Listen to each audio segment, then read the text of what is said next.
वापस लिया जाएगा। कोई भी मुकदमा वापस नहीं हुआ है। किसान पूरी तरह से नाराज है और दूसरी तरफ से बेरोजगारी एक बड़ी समस्या है। सरकारी असामियां 8.5 लाख केंद्र की रिक्त पड़ी हैं। उत्तर प्रदेश में सरकारी भर्ती बंद है। सरकारी भर्ती के नाम पे पर्चे भराए जाते हैं, अर्जी मंगाई जाती है। 500 रुपये से लेकर 1500 रुपये इम्तिहान की फ़ीस ली जाती है। पर्चा लीक के नाम पर इम्तिहान रद्द कर दिए जाते हैं। नौकरी देना है कि नौकरी के नाम पर पैसे जमा करना है, ये योगी बाबा को बताना पड़ेगा। हमें लगता है कि नौजवान और किसान पूरी तरह से खिलाफ है। योगी जी कह रहे हैं कि हमारे राज्य में गुंडागर्दी खत्म हो गई, महिलाएं सुरक्षित हैं। हम पूछना चाहते हैं कि हाथरस की बलात्कार को लेके पीड़िता की अंतिम संस्कार घर वालों के मर्जी बिना क्यों कराया? क्या उन्नाव में आपका विधायक बलात्कार का आरोपी था कि नहीं? उनके गुंडों ने लगातार, और मोदी साहब ने ये कहा कि मैं कुछ लोगों को समझा नहीं पाया इसलिए कानून वापस ले रहा हूँ। कुछ लोगों को नहीं, किसान आपके खिलाफ थे। आपको लग रहा था कि उत्तर प्रदेश, पंजाब, उत्तराखंड के चुनाव में आपका सफाया हो जाएगा। आपने मजबूरी में कानून वापस लिए। हमें लगता है कि देश के किसानों ने पहली बार मोदी साहब के अहंकार को रोकने का काम किया और पहली बार केंद्र की सरकार को झुकाया। किसान मुबारकबाद के हकदार हैं। आज मोदी साहब और भारतीय जनता पार्टी कहती है कि किसानों के हित में हमने कानून वापस ले लिए। अगर किसानों के हित में कानून वापस लेने की बात थी तो जब आंदोलन शुरू हुआ महीने भर में आंदोलन वापस हो जाता। कल तक जिन किसानों को आतंकवादी, देशद्रोही कहा जाता था, आज राजनाथ सिंह जी कह रहे हैं कि मोदी साहब ने 3 कानून वापस लेके किसानों के विकल्प हमने खड़ा किया। हमें लगता है बीजेपी के खिलाफ जनता इस विकल्प को स्वीकारेगी और 10 मार्च को सत्ता परिवर्तन होगा। अच्छा, यह उत्तर प्रदेश में राष्ट्रीय कांग्रेस वाली पार्टी अनूप शहर में प्रत्याशी घोषित करने के बाद क्या जमीन तलाश लेगी? ये सवाल ज़मीन तलाशने का नहीं होता। हमारे प्रत्याशी के शर्मा जी अनूप शहर और बुलंदशहर के निवासी हैं। इससे पहले वो जिला परिषद के चेयरमैन रहे, उत्तर प्रदेश के अध्यक्ष रहे। आज वो राष्ट्रीय कार्यकारिणी में महासचिव हैं। तो निश्चित रूप से एक नेता को पार्टी चुनाव लड़ा रही है। मेरा दूसरा ये दौरा है।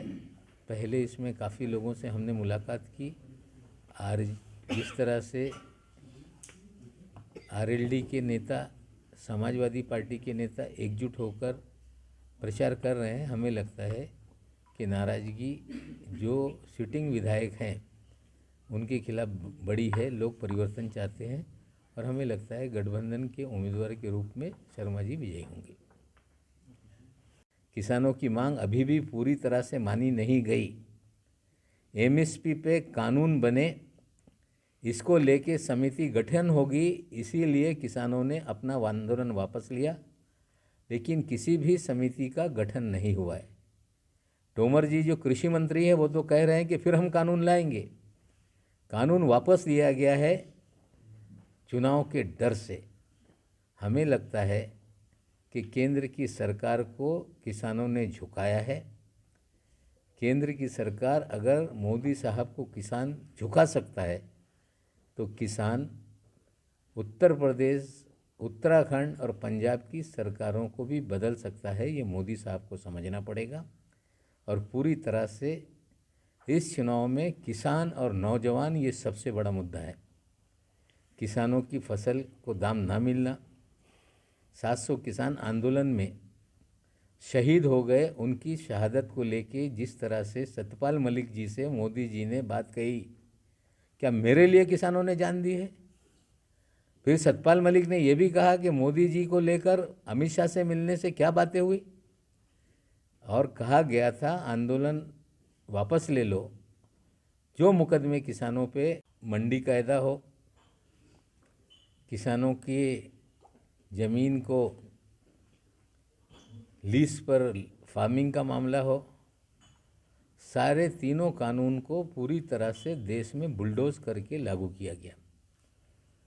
लड़ाई किसानों ने कानून बनने से पहले शुरू कर दी थी और जब कानून बन गया तो किसानों ने दिल्ली की तरफ मार्च करने का काम किया। किसानों को रोका गया। जिस तरह से किसानों को रोककर कीले सड़कों पे गाड़ी गई, संगीनों के साए तले आंदोलन चलता रहा, मोदी सरकार को लग रहा था कि किसान हार कर वापस चले जाएंगे। 26 जनवरी को ट्रैक्टर मार्च निकला।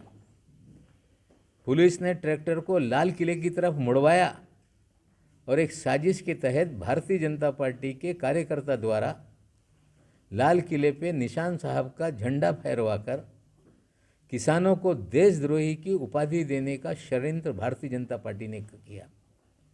भारतीय जनता पार्टी के लोग ये कहते रहे कि ये खालिस्तानी आंदोलन है। भारतीय जनता पार्टी के लोग ये कहते रहे कि ये देशद्रोहियों का आंदोलन है। भारतीय जनता पार्टी के लोग ये कहते रहे कि ये आंदोलन किसानों का नहीं, ये कुछ लोगों का, अमीर लोगों का आंदोलन है, ये किसानी नहीं है। किसान के भेष में बहरूपी आके आंदोलन कर रहे हैं।